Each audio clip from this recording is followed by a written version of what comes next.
아멘. 우리 평화 인사를 나누시겠습니다. 주님의 평화를 빕니다. 네. 지난 한 주간 주님의 평화 가운데 사셨는지요? 네. 오늘 방금 전에 우리 부른 특송은 저의 첫사랑 교회, 제가 세례받은 교회에서 예배 끝날 때마다 항상 결단의 찬양, 파송의 찬양으로 불렀던 그런 찬양입니다. 그래서 저한테는 아주 더 특별히 뜻깊은 찬양이고, 그래서 이 찬양을 사실 부를 때는 그 수십 년 전에 제가 교회에서 받았던 은혜가 항상 더불어서 떠오르는데 귀한 찬양 해주셔서 참 감사드립니다. 오늘은 사실 사도행전 10장을 다 읽어야 되는 이야기인데 그 중에서 이제 반절만 읽었습니다.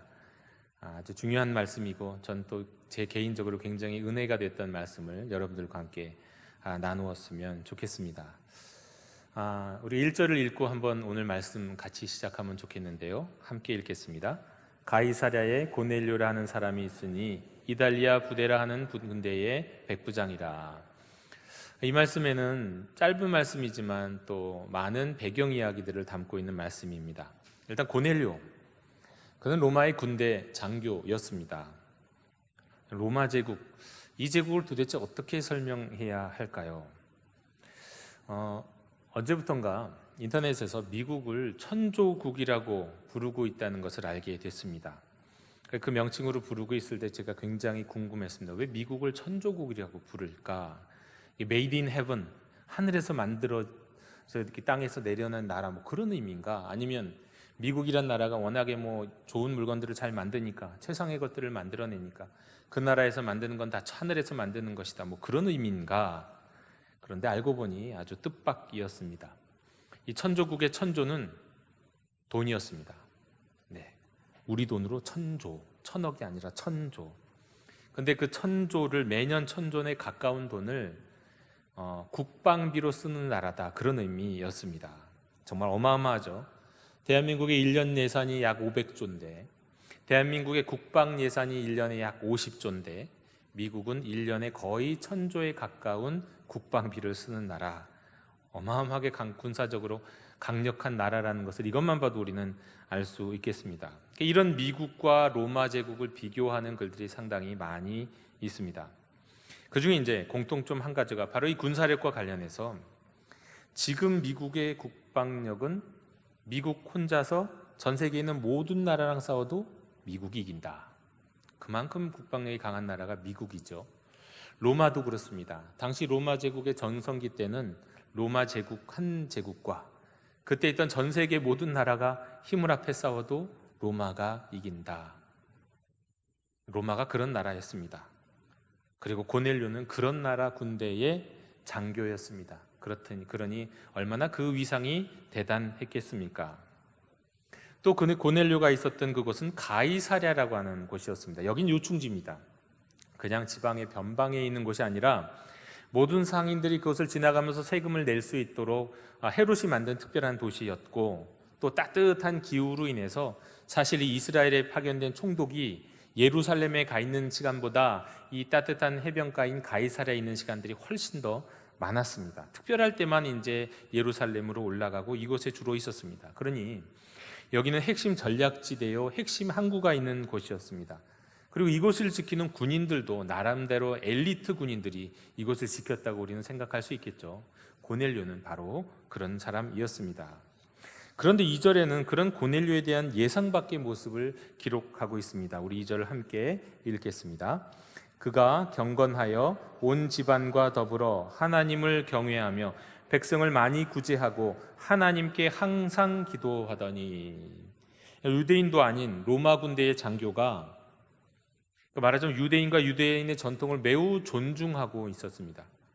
존중 정도가 아니라요, 그는 경건했다고 그랬고 하나님을 경외하는 사람이었다고 말합니다. 이거는 이 유대 회당에도 참여하고 또 유대인의 전통을 상당 부분 따르는, 다만 할례를 행하지는 않아서 완전한 유대인은 아니지만 그 정도의 상태를 얘기하는 겁니다. 당시 이방인들 가운데, 로마 사람들 가운데 이 로마의 종교가, 로마에서 생기는 여러 신들이 아주 자극적이고 활락적이고, 또 가만히 보면 그들의 이 신화 이야기들을 보면 인간보다도 더 못한 신성이 인성만도 못한 막장 드라마 같은 그런 신성을 갖고 있는 그런 신들이었기 때문에 그런 신들에 대해서 나름대로 환멸을 느끼고 정돈되고 깨끗하고 그 삶의 절제가 있고 그리고 공동체가 있고 삶이 질서 잡혀져 있고 그리고 유일신을 섬겼던 그 유대교를 따르는 이방인들이 꽤 있었다고 합니다. 이런 이방인들을 부르는 정식 명칭이 하나님을 경외하는 사람이었어요. 하나님을 경외해서 그렇다는 의미가 아니라 이런 이방인들을 얘기하는 거였습니다. 고넬료는 그런 사람이었습니다. 또 자신이 가진 돈으로 자신과 같은 민족도 아닌 유대인이나 또 이제 다양한 나라들에서 이제 어떤 상업을 해서 오고 가다가 망해갖고 거기에 주저앉아 버리고 가난뱅이가 되었던 그런 많은 사람들을 구제하는 사람이었습니다. 여러분, 당시 로마 군인이라면 유대인이나 그저기 지역에 사는 사람들, 식민지 사람들을 착취하는 게 일반적이지 않았을까요? 그런데 반대로 그는 오히려 자신 있는 것을 가난한 이들과 나누는 사람이었습니다. 심지어 항상 기도하는 사람이었다고 말씀합니다. 아마도 이거는 유대인들이 하루 3번 기도하듯이 그 3번 기도하는 시간마다 늘 기도하는 사람이었다는 뜻일 겁니다. 실제로 3절에 고넬료가 환상을 보는데 그 시간이 제 9시, 우리 시간으로는 오후 3시, 그 시간 기도하는 시간이었습니다. 그 기도하는 시간에 하나님을 만난 거죠. 그들은 유대인들처럼 정기적으로 기도하는 그 시간에 기도할 때 환상을 본 겁니다. 그렇습니다. 영도교 형제자매 여러분, 우리 하나님은요, 우리를 특별할 때 만나주시는 것 같지만 그럴 수 있는 분이시죠. 하지만 성경에 보면 대개 늘 기도하는 시간, 늘 예배하는 그 자리에서 우리를 만나주시고 또 그 자리에서 우리에게 환상을 보여주시는 분이라는 걸 알 수 있습니다. 우리 하나님은 신실하신, 성실하신, 항상 일정하신 하나님이시기 때문에 역시 우리도 신실하게 기도하고 신실하게 예배할 때 그 시간에 하나님을 만난다는 사실을 기억하시면 좋겠습니다. 그리고 4절 말씀 우리 함께 읽을까요? 시작. 고넬료가 주목하여 보고 두려워 이르되 주여 무슨 일이니이까? 천사가 이르되 내 기도와 구제가 하나님 앞에 상달되어 기억하신 바가 되었으니. 여러분, 이 말씀에 따르면 성령이 오신 후에 고넬료가 이방인들 가운데 부름받아서 구원을 얻는 그 사람이 된 이유가 바로 이 말씀 가운데 나옵니다. 특별히 이 말씀이요, 내 기도와 구제가 하나님 앞에 상달되어라는 이 말씀에 나옵니다. 형제자매 여러분, 여기서 하나님께 상달되었다는 거, 하나님이 기억하신 바 되었다, 이게 어떤 의미일까요? 그것은 하나님이 그것을 가지고 들으시고 역사하셨다는 거예요. 다시 말해서 하나님을 움직일 만큼 그는 기도하고 구제했다는 뜻입니다. 여러분, 우리가 이 땅에서 무엇으로 하나님의 마음을 움직일 수 있을까요? 사실 우리가 인간이 하나님의 마음을 움직이고 하나님을 역사하시도록 한다는 의미는 가만 보면 좀 외람된 표현이기도 하고 정말 어쩔 때는 이게 신성모독적인 발언이 아닌가 생각될 때도 있습니다만, 성경에 보면 많은 믿음의 사람들이 기도하고 또 어떤 일들을 해나갔을 때 하나님이 움직이시는 것을 봅니다. 그것이 연결된다는 것을 볼 수 있습니다. 가장 대표적인 3가지가 그렇다고 말씀드릴 수 있는데요. 하나가 하나님을 내 삶의 주인으로 삼는 제사, 곧 예배입니다. 하나님의 이 백성들의 지도자요, 또 그들의 족장이요, 그들 믿음의 조상들이었던 아브라함과 이삭과 같은 사람들이 하나님께 쓰임받고 인도하심을 받았던 이유는 그가 옮기는 자리마다 제단을 쌓고 하나님을 예배했다는 거예요. 그 자리에서 하나님만이 나의 주님이라고 고백했다는 겁니다. 그러니까 온전한 예배, 그리고 진실한 기도, 그리고 구제, 이 3가지라는 거예요. 예수님은 구제하는 모습을 다른 이들에게 보이기를 좋아했던 이 바리새인들을 비판하셨죠. 하지만 이것은 또한 이 구제라고 하는 것이 이 바리새인들, 그러니까 정통 유대인들의 입장에서 이게 얼마나 일상이 되었는지를 보여주는 것이기도 합니다. 예수님이 너희 의가 서기관과 바리새인 같지 못하면 더 낫지 않냐면 너희 천국에 들어갈 수 없다고 했죠. 이것은 서기관과 바리새인들이 보여주는 어떤 그들의 수준이 상당히 높은 수준이었다는 것을 의미하죠. 대표적으로 구제가 그 중에 한 몫을 차지했습니다. 본래 구약시대에는 딱히 구제라고 하는 말이 없었습니다. 히브리어에는 딱히 없습니다. 그런데 후에 사람들이, 특별히 이스라엘 랍비들이 어떤 단어를 갖고 구제라는 말을 사용하기 시작했냐면 제가 이제 여러 번 말씀드렸던 단어입니다. 하나님의 의라고 하는 단어. 의. 구약 성경에서 절대로 빼놓을 수 없는, 구약 성경을 이해할 때 이걸 빼놓고는 이해할 수 없는 단어인 하나님의 의, 공의라고 하는 단어. 그 중에서도 미슈파트와 체다카라는 단어가 있는데 그 중에서 체다카라고 하는 체다카라고 하는 이 단어를 사용했습니다. 하나님의 의라고 하는 단어 말이죠. 이거 왜 이 단어를 구제라는 말로 쓰기 시작했을까요? 이 구제는 하나님의 성품이고 이 땅에서 하나님의 최우선 관심사이고 하나님 나라의 기둥이기 때문입니다. 하나님의 의라고 하는 건 뭐냐? 이것을 이렇게 이해하면 좋을 것 같은데요. 시소와도 같아요. 저울과도 같습니다. 균형 잡힌 저울추. 시소와 같은 이 저울 있잖아요. 한쪽이 균형이 잡히지 않아서 내려가면 한쪽이 기울여지는 거예요. 이것을 맞추는 것이 하나님의 의예요. 그러니까 누군가가 하나님의 공동체의 백성 가운데 누가 부유하면 반대로 누군가는 가난하겠죠. 그러면 그 부유한 사람들은 자기가 가진 것을 가난한에게 베풀어야 합니다. 가난한 사람들은 부끄러움 없이 그들에게 도움을 받아야 합니다. 이게 하나님의 의예요. 이것이 구약 성경에서 절대로 빼놓을 수 없는 경건이고 믿음이었습니다. 신앙생활의 핵심이었어요. 하나님은 바로 이런 구제를 통해서 이 땅에 기울어진 저울을 맞추는 이들을 기뻐하셨고 그들을 기억하셨고 그들에게 역사하신 분이셨습니다. 두란노 성경의 사전에 따르면 유대인들인 이 구제를 행할 때 8단계를 통해서 나누어서 행했다고 합니다. 그런데 이걸 다 말씀드릴 수는 없겠고 시간이 없으니까 1단계와 마지막 단계만 말씀드리겠습니다. 1단계는 최고급 단계예요.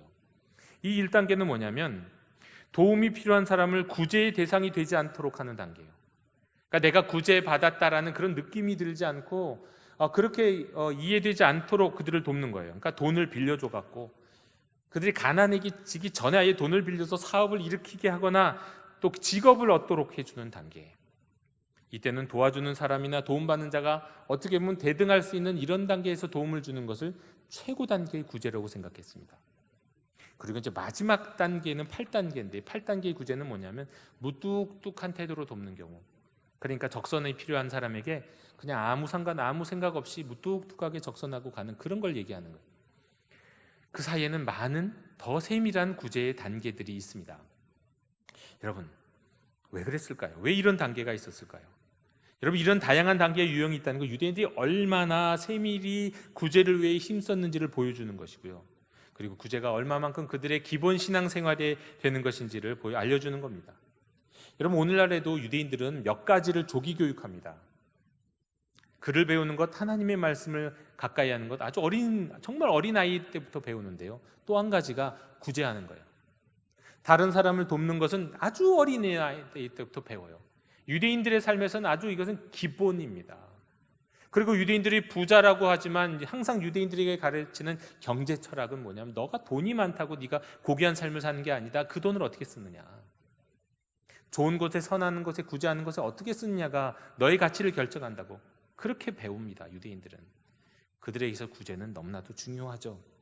그런데 그것이 유대인들만일까요? 그게 아니라는 거죠. 오늘날에도 이것은 우리에게서도 사실 동일한 내용입니다. 그런데 오늘 말씀에 따르면 바로 이 로마 군대의 장교 고넬료가 이런 구제를 통해서 하나님의 마음을 움직였다, 그겁니다. 여러분, 오늘날에 보면은 예수님을 믿은 지 얼마 안 되는 사람이 오히려 더욱더 다른 사람을 서역적으로 섬기는 모습들을 볼 때가 있습니다. 반면에 예수님을 믿은 지 오래된 사람이 더 인색한 모습을 볼 때가 있어요. 그런데 거의 보면 예수님을 믿고 그 감사함 가운데서 더욱더 다른 사람을 섬기는 사람의 모습 가운데, 그 사람의 신앙생활 가운데 하나님의 응답이 있어요. 생생하게 역사하시는 하나님을 볼 수가 있어요. 그러나 오래 믿었다 한다 하더라도 그런 나눔과 구제가 없는 경우에 하나님의 응답이 있는 사람보다는 어떻게 보면 막시 형식적으로 살아가는 것 같은 그런 모습을 목회자의 입장에서 보게 됩니다. 여러분, 조지 뮬러가 벌써 몇 주째 말씀드리게 되네요. 5만 번 기도 응답을 받았다는데 그것이 가능한 이유가 뭘까요? 조지 뮬러를 설명할 수 있는 단어는 딱 두 가지입니다. 그게 바로 오늘 바로 이거예요. 핵심적인 바로 고넬료에게서 나타났던 모습이요. 조지 뮬러는 기도의 사람이었다는 거죠. 기도했기 때문에 응답받았죠. 그런데 그냥 기도해서 응답받은 게 아닙니다. 조지 뮬러가 한 일이 뭔지 아시나요? 고아들을 돌보는 일이었어요. 구제. 그가 많은 기도를 했는데 그의 기도의 많은 내용은 구제하는 것을 위한 기도였습니다. 그러니 하나님이 어떻게 응답하지 않으실 수가 있었겠습니까? 네. 기도와 구제가 바로 조지 뮬러를 상징하는 대표적 두 단어. 그리고 고넬료도 바로 그런 사람이었습니다. 그 응답으로 인해서 오늘 환상 가운데서 온 가정이 이제 성령 받고 구원받는 일로 지금 부르심을 받는 거예요. 그리고 이제 10장 이후의 말씀에서 그런 일이 실제로 일어나는 겁니다. 형제자매 여러분, 과연 우리가 무엇으로 하나님을 기쁘시게 하고요? 하나님의 마음을 움직일 수 있을까요? 하나님을 내 삶의 진정한 주님으로 모시는 예배랑 간절하고 정직하며 쉼없이 드리는 기도, 그리고 구제입니다. 오늘날 이 구제는 선교와 구제라는 말로 말하기도 하죠. 여러분, 이 구제는 이웃을 통해 하나님을 섬기는 것이고 절망 가운데 있는 이웃이 기쁨을 회복하게 해서 하나님을 기쁘시게 하는 것이고 하나님의 의를 이루는 것입니다. 영도교회 교우 여러분, 우리 모두 고넬료와 같이 기도와 구제로 하나님께 인정받고 응답받고 하나님께 쓰임받는 축복을 누리는 주님의 자녀 되시기를 축원합니다.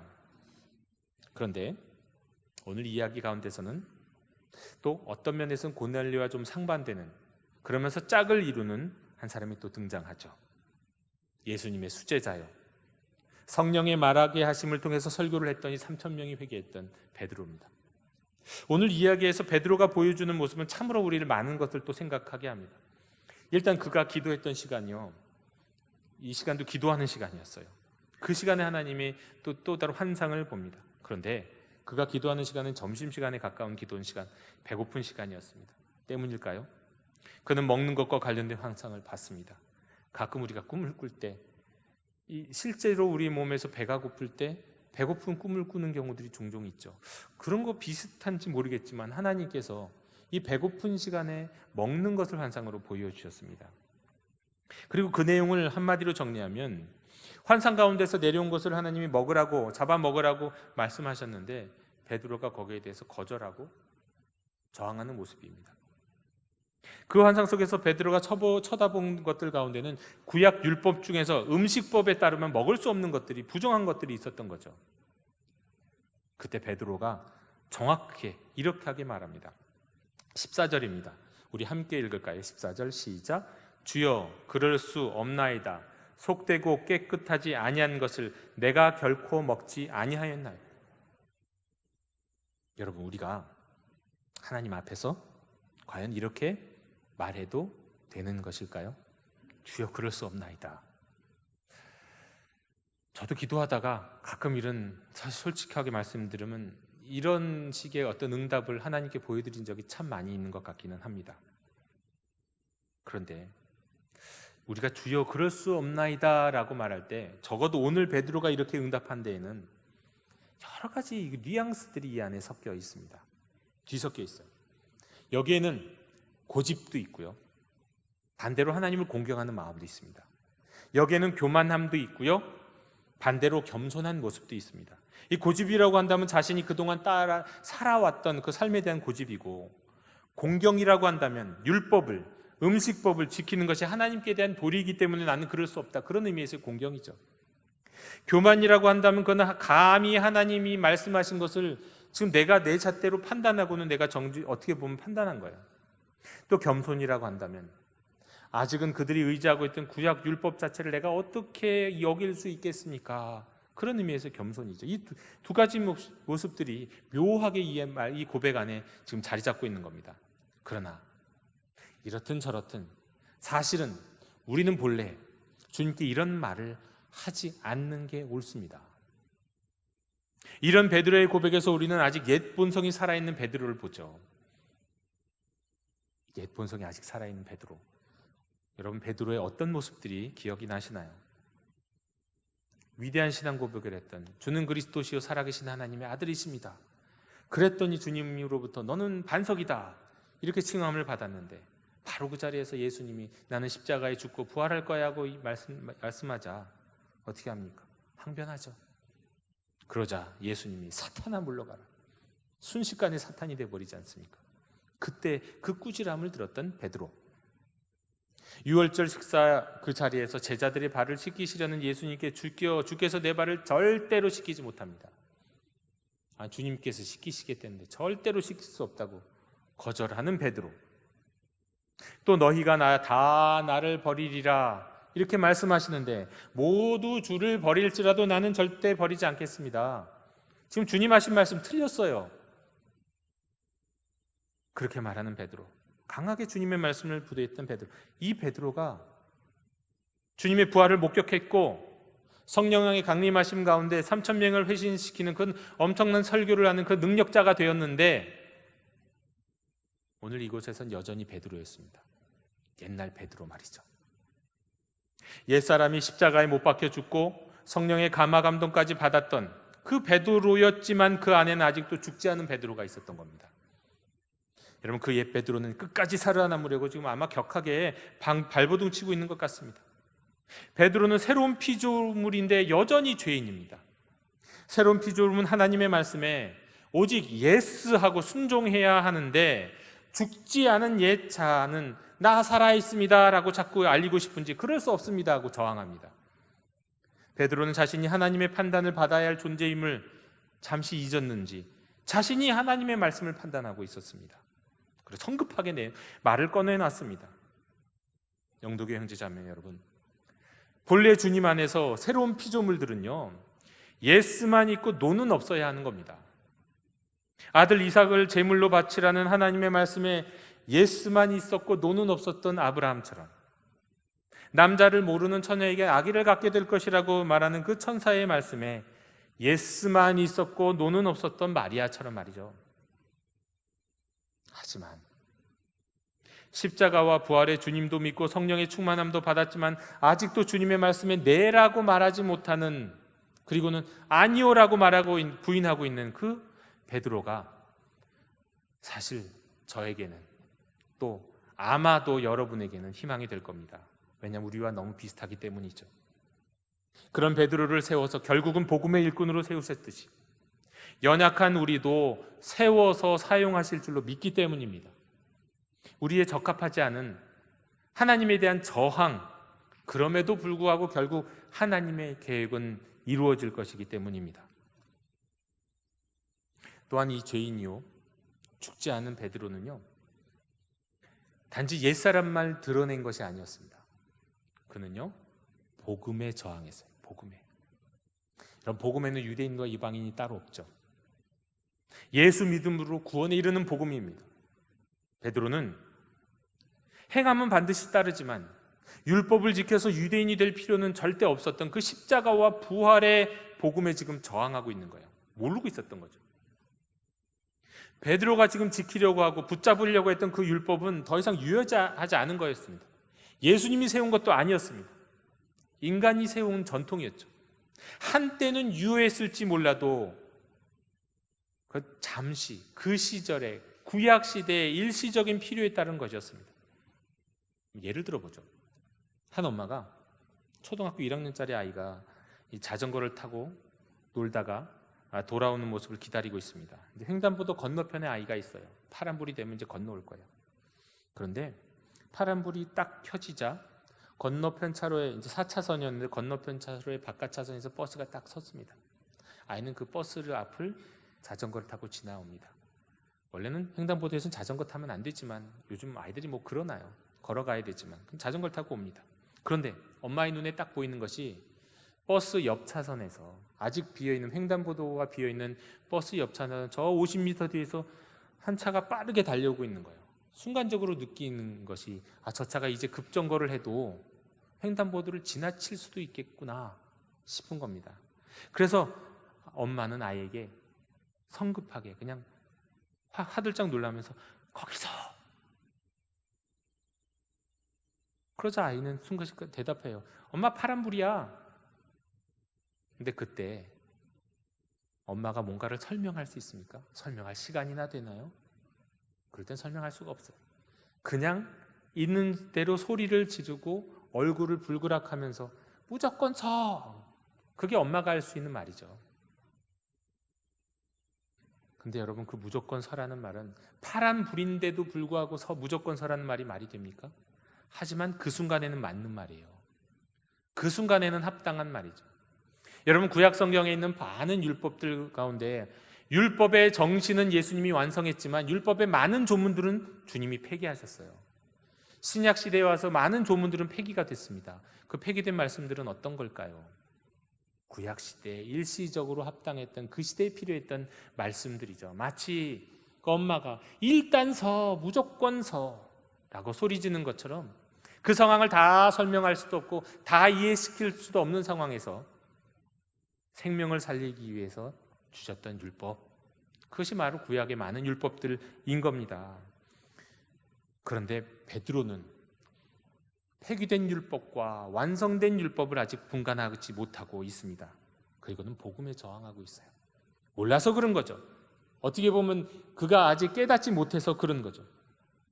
그래서 우리 주님이, 성령께서 그에게 역사하셨습니다. 여러분, 그리스도인이 된 이후에도요, 우린 여전히 연약합니다. 옛자가 죽지 않고 죄를 말하고 또 죄를 선택하고 따르기 때문에 연약하고요, 무엇이 복음이고 무엇이 율법인지 분별하지 못하는 가운데 우리가 복음에 저항하기 때문에 연약합니다. 그런데 그럼에도 감사합니다. 베드로의 환상 가운데 일어났던 그 모든 과정들이 덜 죽고 분별력 없이 복음에 저항하는 베드로를 하나님의 인도하심으로 이끄시는 과정이었기 때문입니다. 여러분, 사도행전이 성령행전이라고 불리는 이유는 가만히 보면 그 모든 과정 속에서 성령이 이끄셔서 고넬료와 그 가족, 이방인의 가족, 온 가족은 구원받게 하시고 베드로를 저항과 편견에서 자유케 하셔서 결국 둘이 만나서 하나님의 나라의 그 역사를 이루게 하셨기 때문입니다. 성도 여러분, 성령님은 우리의 편견을 버리게 하시고요, 하나님께 저항하는 옛자를 길들이시는 분이십니다. 난 한 번도 그렇게 해본 적이 없어요. 난 그렇게 하고 싶지 않아요. 그건 내 인생의 내 원칙과 다릅니다. 난 이렇게 사는 게 편해요. 여러분, 이런 편견을 가지고 생활할 때, 자기 고집만을 부릴 때, 자기 삶의 원칙을 포기하지 않을 때 우리는 하나님께 저항하는 겁니다. 그러나 성령께서는 재차 말씀하시면서 베드로를 부드럽게 권면하십니다. 3번에 걸쳐서 말이죠. 이렇게 결국 베드로는 이방인 고넬료에게 복음을 전하게 됩니다. 온 가족에게 세례를 주게 됩니다. 이게 어떤 일을 일으켰을까요? 이 사건이 본격적으로 교회가 이방인들에게 복음을 전하는 계기가 되는 거예요. 지난 주일에 우리는 바나바가 사울을 교회로 데려온 일이 기독교의 역사를 바꿨다, 세계사를 바꾸는 계기가 되겠다고 말씀드렸습니다. 오늘의 말씀도 마찬가지입니다.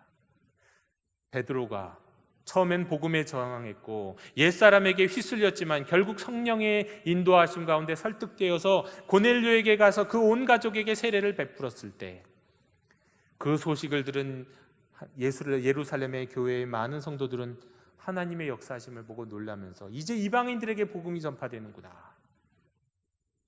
이방인들에게 복음을 전할 수 있는 계기가 열리게 된 것입니다. 기독교 역사가 바뀌게 된 것입니다. 여러분, 오순절에 강림하신 성령님은 옛자가 덜 죽어서 덜 변화된 교회와 그리스도인들, 편교로 인해서 복음을 전하기는커녕 오히려 복음에 저항했던 이들을 변화시키시고요, 그들을 앞세워서 하나님 나라의 일을 이루셨습니다. 그 성령님이 오늘도 우리와 함께 하십니다. 여러분을 인도하십니다. 덜 죽은 옛사람들을, 그 옛 본성들을 드러내서 회개하게 하시고요, 편견으로 복음에 저항하는 우리를 새롭게 하셔서 하나님 나라의 일꾼으로 세우십니다. 한 번 사랑하시는 자를 결코 떠나지 않으시고 끝까지 사랑하시는 하나님의 영 성령님이 저와 여러분 그리고 우리 교회를 구원으로, 복음에 합당한 자, 복음에 합당한 교회로 빚어 가십니다. 오늘 한 주간도 그 성령님으로 충만한 삶을 사시는 여러분이 되시기를 주님의 이름으로 축원합니다. 하나님, 성령님으로 저희들을 역사하여 주셔서 아직도 저희 안에 살아있는 옛사람들을 드러나게 하시고 회개하게 하시고 저희가 깨달음 가운데 복음에 저항하지 않고 순종할 수 있도록 인도해 주시옵소서. 그리하여 하나님의 역사를 이루어 주시옵소서. 예수 그리스도 이름으로 기도드립니다. 아멘.